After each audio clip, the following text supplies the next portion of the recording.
આજના સાંપ્રત સમયમાં મોબાઈલ નામ પડતા જ એવી બે બાજુઓ દેખાય છે, જેમાં મોબાઈલે આપણું બાળપણ છીનવી લીધું છે,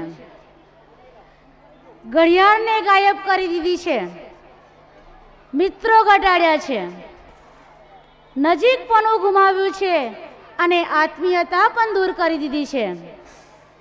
તો આ બાબતોને ચિતાર આપવા અમારી શાળાના ધોરણ 7 અને 9ના વિદ્યાર્થીઓ પોતાની કાલી અને ગેલી ભાષામાં એક હાસ્ય નાટક રજૂ કરી રહ્યા છે. તો પ્રસ્તુત છે હાસ્ય નાટક. આ નાટક આપણને એ શીખવશે કે આપણા જીવનમાં જ્યારથી આ મોબાઈલ આવ્યો છે ત્યારથી આપણા જીવનમાં કેવા કેવા પ્રકારના ફેરફાર થયા છે. ઘરમાં મહેમાન આવ્યા હોય, એક જ સોફા ઉપર બેઠેલા હોય, પરંતુ વાતચીત કરવાના બદલે મહેમાન પણ ફોન જોતા હોય છે અને જેના ઘરે ગયા હોય છે એ પણ ફોન જોવે છે. તો આ મોબાઈલ આવવાથી એક વ્યક્તિના જીવનમાં કેવા પ્રકારના ફેરફાર થવાના છે એ આપણે એક નાટકના ઝાંખી દ્વારા જોઈશું.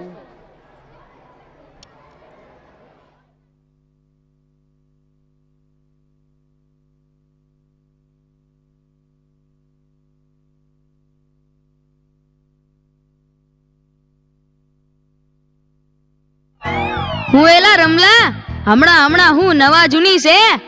હા એ નવી આવતી નહીં અને જૂની જાતી નહીં. ઈ હાસુ હો તારું, એ બધાયને એમ જ હોય. ગઈકાલે મેં મારી પત્નીને ફોન કર્યો કે તને પિયર ગયે 10 દિવસ થઈ ગયા, તું તો મને યાદ જ નથી કરતી. મારી પત્ની કે હોતું હશે એવું કાંઈ? મને ચારે બાજુ તમે જ દેખાવ છો. તુવેરની દાળમાં, ચોખાના દાણામાં, ઘઉંના લોટમાં. સાલું મને તો આંચકો લાગ્યો. હું ધણી છું કે ધનેડું? એ હા ભાઈ હા, એ કાગડા બધે કાળા જ હોય. એ તારી વાત એકદમ હાચી હો ભાઈ. એ બીજી એક વાત કહું. એકવાર હું મારા હાહરે ગયો. સાસુ માએ 8 દિવસ સુધી પાલકની ભાજી ખવડાવી ને 9મા દિવસે પૂછ્યું, એ જમાઈ રાય હું બનાવું? પછી તો મેં કહી દીધું, ખેતર બતાવી દો, એ હું જાતે ચરી લઈશ. ઓહો હો હો હો, ખરેખરી કરી તે તો. અરે હું હમણાં મારી પત્ની સાથે શાક માર્કેટમાં ગયો તે ઈ મને કહે 2 કિલો વટાણા લાવ. મેં કીધું લઈ લે, એમાં હું પૂછવાનું હોય? તો મને ઈ કે પૂછવું તો પડે ને, આ વટાણા ફોલવાના તો તમારે જ છે ને. યો કરો વાત. અરે બાયુની ક્યાં માંડો છો? આજકાલની પરજાઓ પણ જુઓ ની. મારી ટિંડોળના હાથમાં મોબાઈલ આવ્યો એટલે બસ પતી ગયું, સમજી લ્યો. આપણી સાથે વાત કરતા હોય અને કોકનો ફોન આવે એટલે હાલવા જ માંડે. એલા આપણે કાંઈ ખેતરના ઉભેલા ઝાડિયા છીએ? એને મન તો આપણે એવા જ હોય.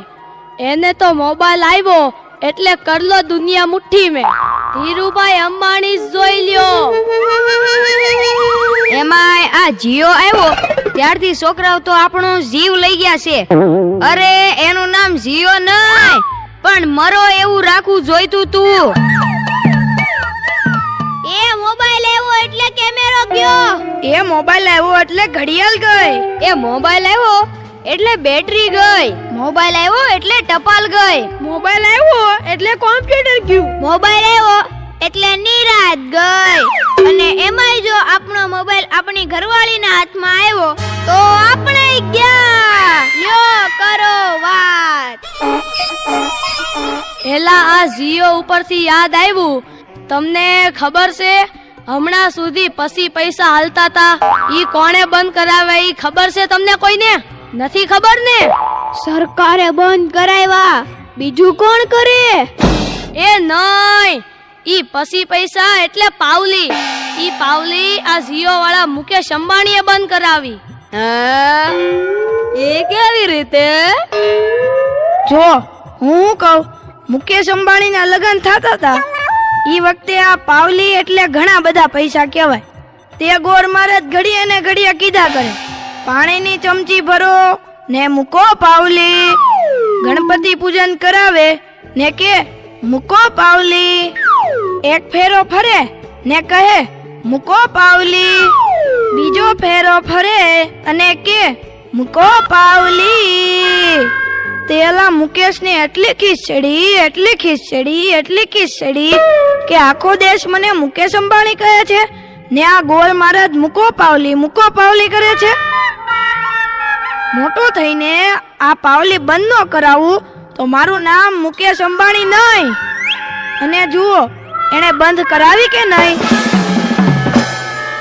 અને ઈ મોબાઈલ ને કારણે છોકરા કાંઈ બગડ્યા છે. જાણે મોબાઈલ જ એનો બાપ ને એની માં નો હોય. અને આપણા છોકરાની તો વાત જ ના થાય હો. એ વરાસા મોકલ્યો હોય તો તાબીએ જઈને બેઠો હોય, અવેડાના ડાટા કાઢી નાખી એવા હોય. કાલે મેં ઓયલા પહેલાને કીધું કે તારો છોકરો પથ્થરના ઘા કરે છે, કોઈને વાગી જશે. પહેલો મને કે ઈ મારો છોકરો નહીં, ઈ તો મારો ભાણિયો છે. મારો છોકરો તો તારા બૂટમાં પાણી ભરે જો. એ લાટા પાટા શણગાર કરીને સ્કૂલે મોકલ્યો હોય ને ઘરે આવે ત્યારે પલળેલ કાગડા જેવો થઈ ગયો હોય. મારા ટીનિયાને સાહેબે પૂછ્યું કે 15 ફળના નામ બોલ. ટીનિયો કે એક સફરજન, બીજું એક ચીકુ, એક ત્રીજું પપૈયું અને 1 ડઝન કેળા. થઈ ગયા ને 15 ફળ. લ્યો કરો વાત. અરે આપણા છોકરાની વાત મૂકો તડકે, આપણી જ વાત કરો ને. ઘરે છોકરાનો જન્મ થાય એટલે એની માં કે નાક તો મારા જેવું છે, બાપો કે એની આંખો મારા જેવી છે, કાકો કે એના વાળ મારા જેવા છે હો, મામો કે હાસ્ય મારા જેવું છે. એ છોકરો મોટો થઈને જ્યારે ના કરવાનું કરે ત્યારે બધાય કે ખબર નહીં આ હરામખોર કોના જેવો છે. એ લ્યો તય સૌના ઘરે જાય. આ લોકો તો નવરા છે, આપણે થોડા કઈ નવરા છીએ. હાલો હવે હાલો.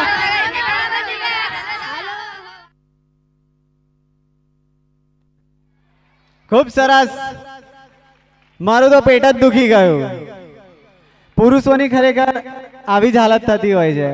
આ પરથી મને એક યાદ આવે છે, પુરુષો સાથે મોટા ભાગે દગો થતો જ હોય છે.